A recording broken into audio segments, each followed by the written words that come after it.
अभियुक्त अपनी रसूख व ऊंची पहुंच के बल पर अपने कारनामे को दे रहे अंजाम, हत्या जैसे जघन्य अपराध करने के बाद भी बेफिक्र और पुलिस अभियुक्तों को बचाने की फिराक में। खबर सुल्तानपुर से है, जहां आज दिनांक 5/1/2021 को दोस्तपुर थाना क्षेत्र के दुर्गा खालिशपुर गांव का है, जहां बीते 31 दिसंबर को राइस मिल पर लाश मिलने पर क्षेत्र में हड़कंप मच गया था और जिसके चलते दहशत का माहौल बना हुआ था। और जब इस बाबत पूछने पर परिजनों ने जब अपनी आप बीती सुनाई तो मामला कुछ और ही निकला।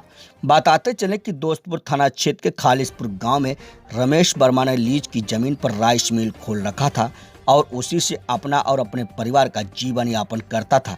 लेकिन अभी कुछ महीनों से जमीन मालिक ने रमेश वर्मा को जमीन खाली करने की बात को लेकर काफी परेशान कर रखा था और लीज की निर्धारित समय पूरी होने के कारण रमेश वर्मा ने काफी मिन्नतें भी की, लेकिन इसी के बीच में मारपीट की नौबत भी आ गई।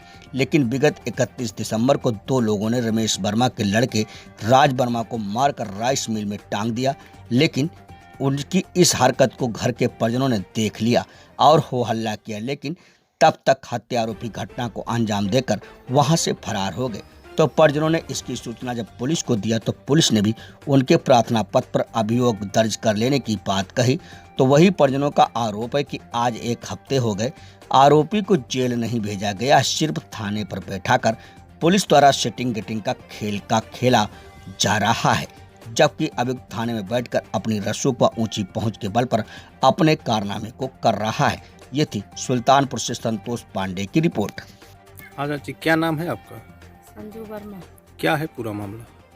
पूरा मामला ये है भैया कि हमारा घर खालिशपुर दुर्गा में है और हमारे हस्बैंड रमेश वर्मा, मैं उनकी पत्नी संजू वर्मा, मेरा पुत्र 16-17 वर्ष की था राज वर्मा, और हम लोग बेथरा ग्राम सभा में रहते थे।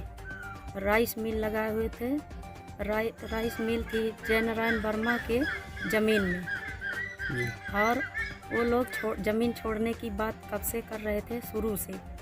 तो हम लोग सोचे कि इतने दिन हम एग्रीमेंट के लिए 15 साल के लिए आए हुए हैं, तो कुछ दिन इतना पैसा लगा के हम बनवाए हैं अपनी मिल, कुछ कमा लें तब जाएं।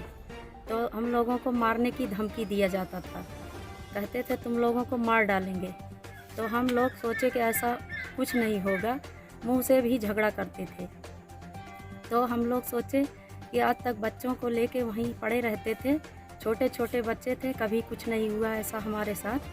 अब की एक 1.5 महीने पहले हमको मारे भी थे। हमने 100 नंबर बुलाया और उस गांव के प्रधान ने सुलह समझौता करवाया। समझौता करवाने के बाद हम लोग को चुप करवाया और हम लोगों को बराबर धमकी मिलती थी, लेकिन हम लोग कुछ नहीं बोले। फिर उसके बाद आज 3-4 महीने से वो बच्चा ननिहाल में था, मेरा लड़का राज। उसके बाद हम सोचे इतने दिन हो गए बच्चे को लाए और 8 दिन हुआ था। हमारे बच्चे के साथ ऐसी दुर्घटना थोड़ी होनी थी, हम नहीं जानते थे। इसलिए हम दोनों, हमारे हस्बैंड और हम दोनों लोग चले गए दोस्तपुर। उनको लेवी पे अखियारी से काम था और हमको हॉस्पिटल में काम था। मेरी बच्ची जो है 14 साल की काजल, वो स्कूल जाती थी, स्कॉलर स्वयं बाल शिक्षण संस्थान दोस्तपुर बमनैया सुल्तानपुर। वो साइकिल से गई, हमारे पीछे वो भी गई, हम दोनों लोग एक बाइक से गए। क्या नाम है आपका? हमारा नाम सतीश वर्मा है। क्या है पूरा मामला? मामला है राज वर्मा हमारा भाईने था। हमारी दीदी जो है और जीजा बेथरे में जयनारायण वर्मा से एग्रीमेंट पे ज़मीन लिए थे। कितने साल के एग्रीमेंट था? 15 साल के लिए लिए थे और उसमें राइस मिल लगाए थे। और ये बार फिर 15 साल अभी बीता नहीं है, अभी 10-11 साल हुआ है, बार दबाव बना रहे थे। इसके पहले जो है 1-1.5 महीने पहले हमारे दीदी को हमारी जीजे से झगड़ा हुआ, 100 नंबर आई और जो है वो मारे पीटे थे। 100 नंबर आई, वहाँ के प्रधान सुलह समझौता किए, तो हमसे भी फ़ोन किया, हम बोले दूसरे के गांव में है, ठीक है समझौता कर लो, सुलह हो गया।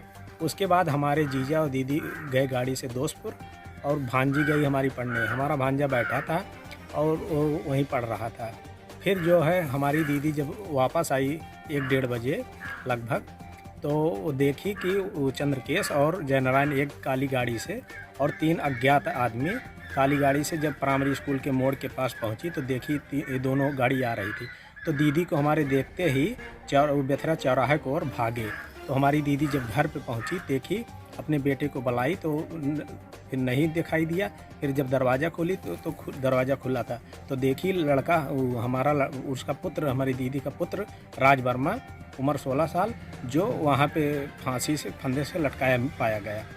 तो हमारी दीदी जो है अपने पति रमेश वर्मा को फ़ोन करके बताए। कौन मारा आपके भांजे को? वही चंद्रकेश और जयनारायण वर्मा। क्या पुलिस में आपने कभी एप्लीकेशन वगैरह दिया तो क्या कहा उन्होंने? पुलिस को जब एप्लीकेशन दिए हम, उसके बाद हमारे जीजा ले जाके पुलिस को जब एप्लीकेशन दिए तो बोले कि पोस्टमार्टम रिपोर्ट आने दो, हम FIR नहीं लिखेंगे, वो आत्महत्या है। तो हम बोले कि ऐसा क्यों, पहले FIR आप लिखिए, उसके बाद जो विवेचना होगी, जो सही पाया जाएगा वही होगा। तो बोले कि हमको पूर्ण विश्वास है जयनारायण और चंद्रकेश की है।